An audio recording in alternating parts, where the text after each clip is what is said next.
Hello BSc and MSc students, कैसे हैं आप सभी लोग। उम्मीद है आप लोग बहुत अच्छे होंगे। माय नेम इज आशीष गिरी और आज के इस वीडियो के अंदर हम डिस्कस करेंगे बायोटेक्नोलॉजी का लेक्चर नंबर 16। स्टूडेंट, इससे पहले मैं बायोटेक्नोलॉजी से रिलेटेड 15 वीडियोस ऑलरेडी कवर कर चुका हूं, तो अगर आप उन वीडियोस को देखना चाहते हैं तो इसी वीडियो के डिस्क्रिप्शन बॉक्स में आपको एक लिंक मिलेगा।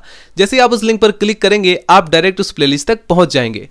लेक्चर नंबर 16 के अंदर आज हम डिस्कस करेंगे मेथड्स ऑफ जीन ट्रांसफर। अगर आपको ये टॉपिक समझने में परेशानी आती है तो आप प्रीवियस वीडियोस के अंदर जो बायोटेक्नोलॉजी के बेसिक्स हैं सबसे पहले आप लोग उसे कवर करिए। अगर आपको नहीं पता है रिकॉम्बिनेंट डीएनए टेक्नोलॉजी क्या होती है, एंजाइमोलॉजी के बारे में, या आपको नहीं पता है कि फॉरेन जीन क्या होता है, वेक्टर क्या होता है, तो आपको हो सकता है कि परेशानी हो। तो पहले आप लोग प्रीवियस वीडियोस को देखेंगे तो आपको अपकमिंग वीडियोस भी आसानी से समझ में आ जाएंगे। तो चलिए स्टूडेंट, वीडियो को स्टार्ट करते हैं। सबसे पहले समझते हैं कि जीन ट्रांसफर क्या है, क्योंकि इससे पहले वाले प्रीवियस वीडियोस के अंदर आप लोगों ने डेफिनेटली मुझे कहते हुए सुना होगा कि टारगेट सेल के जीनोम में हम फॉरेन जीन को इंटीग्रेट करते हैं या इंट्रोड्यूस करते हैं। तो वो हम कैसे करते हैं, उसके क्या क्या मेथड्स हैं, कौन कौन सी टेक्निक्स हैं, उन्हीं के बारे में हम इस वीडियोस के अंदर कवर करेंगे। ठीक है, तो जीन ट्रांसफर स्टूडेंट क्या है? The process of insertion of desired DNA और desired gene into the animal cell और plant cell is called gene transfer. यानी एक ऐसा प्रोसेस जिसमें हम किसी एनिमल सेल या प्लांट सेल, यानी कोई भी हमारा टारगेट सेल हो सकता है, उसके अंदर डिजायर्ड डीएनए या डिजायर्ड जीन, या जिसे हम जीन ऑफ इंटरेस्ट कहते हैं या फॉरेन जीन भी कहते हैं, उसको इंसर्ट करने का, उसे इंट्रोड्यूस करने का जो मेथड्स होता है, जो टेक्निक होती है या प्रोसेस होता है, उसी को हम कहते हैं जीन ट्रांसफर। इसे हम और भी तरीके से डिफाइन कर सकते हैं। It is a technique to efficiently and stably introduce foreign gene into the genome of target cell. यानी जो हमारा टारगेट सेल है, चाहे वो प्लांट सेल हो या एनिमल सेल हो, उसके जीनोम के अंदर फॉरेन जीन को, यानी जो हमारा जीन ऑफ इंटरेस्ट है, उसको स्टेबल तरीके से या एफिशिएंट तरीके से इंट्रोड्यूस करने की जो प्रक्रिया है, जो टेक्निक है, उसी को हम कहते हैं जीन ट्रांसफर। अब यहां पर स्टूडेंट जो जीन ट्रांसफर है, इसके दो मेथड्स यहां पर बताए गए हैं। There are two methods of gene transfer in plants, जिसे आप लोग सिंपली कह सकते हैं कि इसे दो भागों में कैटेगराइज कर दिया गया है। एक होता है डायरेक्ट मेथड, जिसे हम वेक्टरलेस जीन ट्रांसफर भी बोलते हैं। एक होता है इनडायरेक्ट मेथड, जिसे हम वेक्टर मीडिएटेड जीन ट्रांसफर भी कहते हैं। यानी पहले मेथड में आप लोगों को सिंपली नाम से पता चल रहा होगा कि ये एक डायरेक्ट मेथड है, जिसके द्वारा हम जो फॉरेन जीन होता है उसको डायरेक्टली सेल के अंदर, जो हमारा टारगेट सेल है, उसके अंदर इंट्रोड्यूस कर देते हैं। ठीक है, और बिना किसी वेक्टर की मदद से, यानी ये वेक्टरलेस मेथड है। और जो स्टूडेंट सेकंड मेथड है, उसमें हम क्या कर रहे हैं, किसी वेक्टर को मीडियम बना रहे हैं, यानी किसी वेक्टर के थ्रू हम जीन का ट्रांसफर करते हैं। आज के इस वीडियो के अंदर स्टूडेंट हम स्पेशली डिस्कस करेंगे फिजिकल मेथड के बारे में, क्योंकि ये जो डायरेक्ट मेथड है या वेक्टरलेस मेथड है स्टूडेंट, इसको भी फर्दर दो भागों में क्लासिफाइड कर दिया गया है। एक है फिजिकल मेथड, दूसरा है केमिकल मेथड। लेकिन बहुत से क्लासिफिकेशन के अंदर ये क्लासिफाइड नहीं किया गया है फिजिकल और केमिकल में, क्योंकि है तो सभी के सभी डायरेक्ट मेथड ही, लेकिन यहां पर ये थोड़ा सही रहता है फिजिकल और केमिकल को थोड़ा और भी सेपरेट करना। फिजिकल मेथड के अंदर स्टूडेंट यहां पर तीन मेथड्स आते हैं। तीन ये डायरेक्ट मेथड है, जिन्हें आज की इस वीडियो के अंदर हम कवर करेंगे। आप लोग साथ में नोट्स भी बनाते रहेंगे, डायग्राम की मदद से काफी अच्छी तरह से समझने वाले हैं। तो इस वीडियो को आप लोग लास्ट तक देखेंगे, आपको सभी कुछ समझ में आ जाएगा और नोट्स भी आप लोग आसानी से बना लेंगे। ठीक है, ये टॉपिक आपके बीएससी और एमएससी के एग्जाम पेपर में लॉन्ग क्वेश्चन में 7.5 नंबर, 10 नंबर या 15 नंबर में, ये डिपेंड करता है कि आपका एग्जाम पैटर्न कैसा है, उसके अकॉर्डिंग पूछा जाता है। तो फिजिकल मेथड के अंदर स्टूडेंट यहां पर इलेक्ट्रोपोरेशन मेथड आता है, माइक्रो इंजेक्शन मेथड आता है, पार्टिकल गन मेथड आता है। आज के इस वीडियो के अंदर हम फिजिकल मेथड को ही कवर करेंगे। तो ये जो जीन ट्रांसफर का पार्ट 1 है, जिसके अंदर हम फिजिकल मेथड को कवर कर रहे हैं। हेडिंग डाल लीजिए student, electroporation. First of all हम समझते हैं कि ये इलेक्ट्रोपोरेशन क्या होता है। अगर आप लोग इस नाम को स्प्लिट करेंगे तो दो चीजें निकल कर आती है, एक है इलेक्ट्रो, दूसरा है पोरेशन। इलेक्ट्रो जनरली इंडिकेट कर रहा है इलेक्ट्रिसिटी को। पोरेशन का मतलब क्या होता है? पोर्स बनाना, छोटे छोटे छिद्र बनाना। जैसे आप लोगों ने पढ़ा होगा जूलॉजी के अंदर फाइलम पोरीफेरा। पोरीफेरा क्यों बोला जाता है उन्हें? क्योंकि ये पोर बियरिंग होते हैं, उनकी बॉडी पर छेद होते हैं। तो ठीक इसी प्रकार से यहां पर इलेक्ट्रो का मतलब इलेक्ट्रिसिटी, यानी हम लोग क्या कर रहे हैं, इलेक्ट्रिक फील्ड जनरेट करके किसी प्लांट सेल के अंदर पोर्स बनाना। और पोर बनाएंगे तो वहां से डीएनए को इंजेक्ट किया जा सकता है। तो वही मेथड यहां पर बताया गया है। ठीक है, इलेक्ट्रोपोरेशन मेथड को स्टूडेंट हम लोग इलेक्ट्रोपरमिएबलाइजेशन भी बोलते हैं या इलेक्ट्रो ट्रांसफर मेथड भी बोलते हैं। क्यों बोलते हैं, जस्ट अभी आपको समझ में आ जाएगा जब आप लोग इस डायग्राम की मदद से इसको समझेंगे। ये एक ऐसी माइक्रोबायोलॉजिकल टेक्निक है जिसके चारों तरफ हम क्या करते हैं, सेल के चारों तरफ इलेक्ट्रिक फील्ड को अप्लाई करते हैं। ठीक है, जिससे क्या होगा, उस सेल मेम्ब्रेन में पोर्स बन जाते हैं, टेम्परेरी पोर्स बन जाते हैं, और उन पोर्स के थ्रू जो हमारा फॉरेन डीएनए होता है, जो जीन ऑफ इंटरेस्ट होता है, वो अंदर चला जाता है, सेल के अंदर पास हो जाता है। तो इस प्रकार से स्टूडेंट हम इलेक्ट्रोपोरेशन के अंदर अपने फॉरेन जीन को इंट्रोड्यूस करते हैं। तो आइए स्टूडेंट इलेक्ट्रोपोरेशन की इस मेथड को डायग्राम की मदद से समझते हैं। ऊपर की तरफ आपको डायग्राम जो दिखाई दे रहा है वो एक प्लांट सेल का डायग्राम है, जिसमें आप लोग सिंपली देखेंगे बाहर की तरफ एक सेल वॉल प्रेजेंट है, उसके बाद सेल मेम्ब्रेन है और बीच में एक न्यूक्लियस प्रेजेंट है। अब मान लीजिए कि सेल के अंदर हमें किसी फॉरेन जीन को इंट्रोड्यूस करना है, जो हमारा जीन ऑफ इंटरेस्ट है उसे इसके जीनोम के साथ इंट्रोड्यूस करना है या इंटीग्रेट करना है। तो हम कैसे करेंगे? तो उसमें हम इलेक्ट्रोपोरेशन मेथड में क्या करते हैं, इस प्लांट सेल के आसपास चारों तरफ सबसे पहले तो हम क्या करेंगे, इसके जो सेल वॉल होता है उसको रिमूव कर देंगे। प्लांट सेल का जो सेल वॉल होगा वो रिमूव कर देंगे, तो बचता क्या है, प्रोटोप्लास्ट। कई बार एमसीक्यूज में भी पूछा गया है कि एक ऐसी कोशिका, एक ऐसी प्लांट कोशिका जिसका सेल वॉल उतार दे तो बचता क्या है, वो है प्रोटोप्लास्ट। अब ये जो प्रोटोप्लास्ट स्टूडेंट, इसके आसपास हम क्या करेंगे, इलेक्ट्रिक फील्ड को जनरेट करेंगे या डेवलप करेंगे, जिससे क्या होगा स्टूडेंट, इसकी जो प्लाज्मा मेम्ब्रेन है उसमें पोर्स बन जाते हैं, छोटे छोटे छिद्र बन जाते हैं। ऐसा कैसे हो पाता है स्टूडेंट? सबसे पहले मैं आपको ये भी बता दूं, सेल मेम्ब्रेन के एक लेक्चर में मैंने काफी डिटेल में पढ़ाया था कि जो हमारी प्लाज्मा मेम्ब्रेन होती है एक पोलराइज्ड स्ट्रक्चर होती है। तो जैसे ही आप वहां पर इलेक्ट्रिक फील्ड उसमें जनरेट करेंगे उसके पास, या इलेक्ट्रिक फील्ड अप्लाई करेंगे, तो वो डीपोलराइज हो जाती है, जिसकी वजह से वहां पर पोर्स बन जाएंगे, छोटे छोटे छिद्र बन जाएंगे। अब क्या होगा, जो हमारा फॉरेन जीन होगा उन पोर्स के थ्रू जो है अंदर चला जाता है। लेकिन ध्यान रखना है यहां पर, अब ये जो छिद्र बना है स्टूडेंट प्लांट सेल के अंदर, वो एक टेम्पररी छिद्र है, ठीक है। यानी कि जैसे ही आप इलेक्ट्रिक फील्ड हटा देंगे तो वो पोर दोबारा से डिसअपियर हो जाएगा, ठीक है। तो जैसे ही पोर बन जाता है, हम क्या करते हैं, जो फॉरेन जीन है, जो फॉरेन डीएनए है, वो सीधा जाकर के प्लांट सेल के अंदर एंटर कर जाता है। तो ये है स्टूडेंट इलेक्ट्रोपोरेशन मेथड, जिसके द्वारा हम फॉरेन जीन को प्लांट सेल के अंदर इंट्रोड्यूस कर देते हैं। यहां पर आप लोग थ्योरी भी नोट डाउन कर सकते हैं, इसका स्क्रीनशॉट भी ले सकते हैं। Electroporation basically involves the use of high field strength electrical impulses to reversibly permeabilize the cell membrane for the uptake of DNA, या जो हमारा gene of interest है। This technique can be used for delivery of DNA into the intact plant cell and protoplast. The plant material is incubated in a buffer solution containing a desired foreign gene या target gene and subjected to high voltage electrical impulses. This result, अब result में क्या होगा, in the formation of pore in plasma membrane.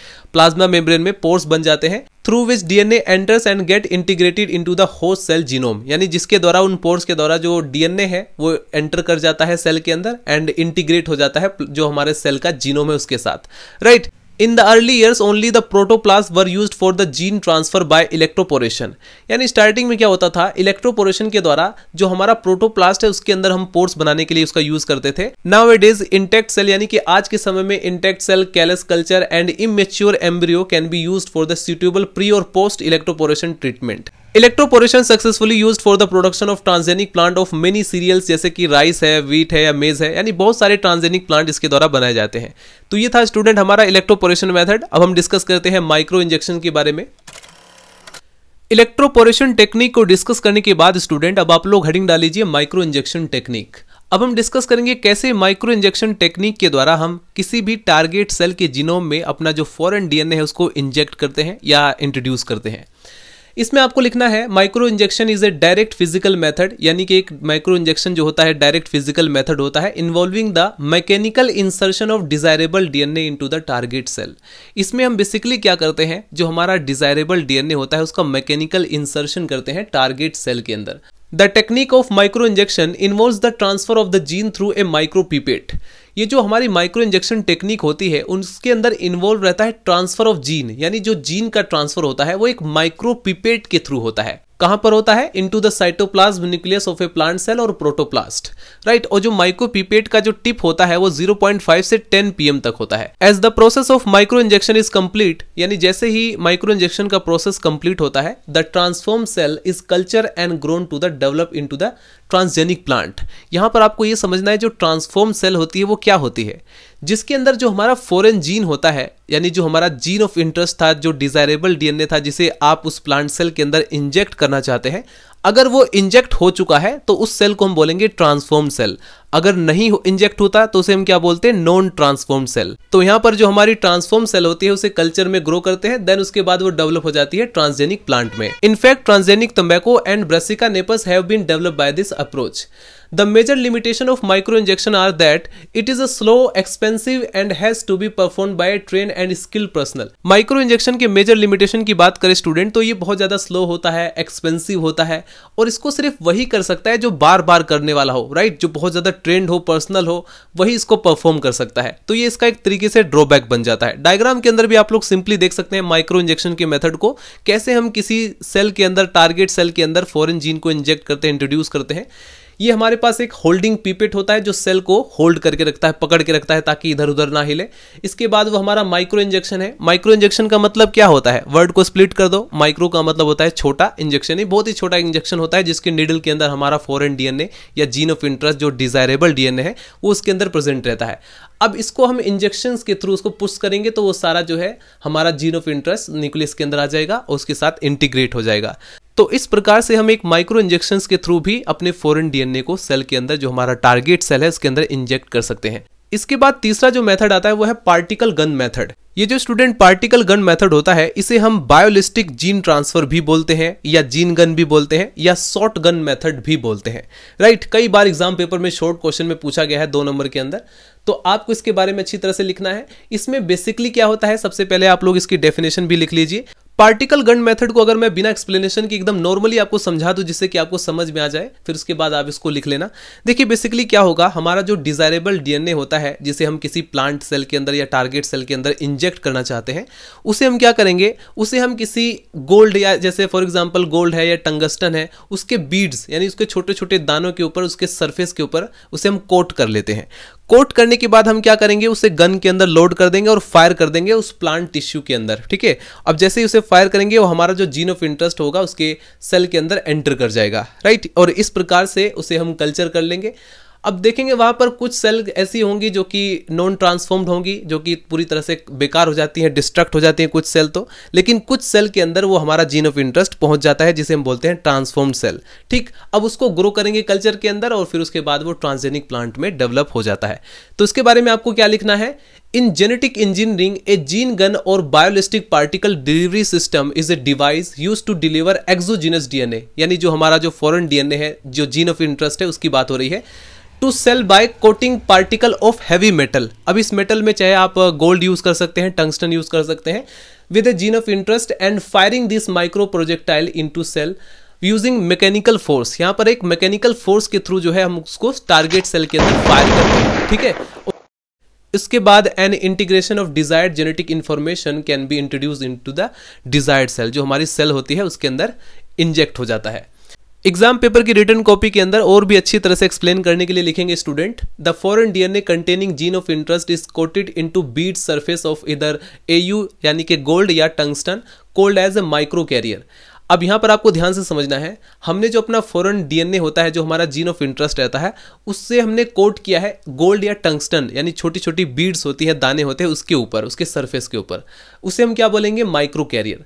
The coated beads are then attached to the end of plastic bullet, right, and loaded into the firing chamber of the gun. जो हमारा gene gun होता है उसके firing chamber में उसे हम load कर देंगे and then bombard on the target cell by particle gun, यानी पार्टिकल गन मेथड के द्वारा हम उसे क्या करेंगे, टारगेट सेल के अंदर इंजेक्ट कर देंगे या फायर कर देंगे। This technique can be use for any plant cell, यानी प्लांट की किसी भी सेल के अंदर आप इस टेक्निक को यूज कर सकते हैं, root section, embryo, seed and pollen.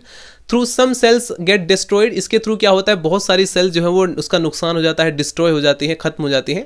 But on the other side many cells receive foreign DNA, यानी दूसरी तरफ आप लोग ध्यान से देखेंगे तो बहुत सारी ऐसी सेल्स होंगी जो कि उस फॉरेन डीएनए को रिसीव कर लेती हैं एंड दस can produce large number of transgenic plant, जिसके थ्रू आप लोग लार्ज नंबर में उसे ग्रो करके कल्चर मीडिया के अंदर लार्ज नंबर में ट्रांसजेनिक प्लांट को डेवलप कर सकते हैं या क्रिएट कर सकते हैं।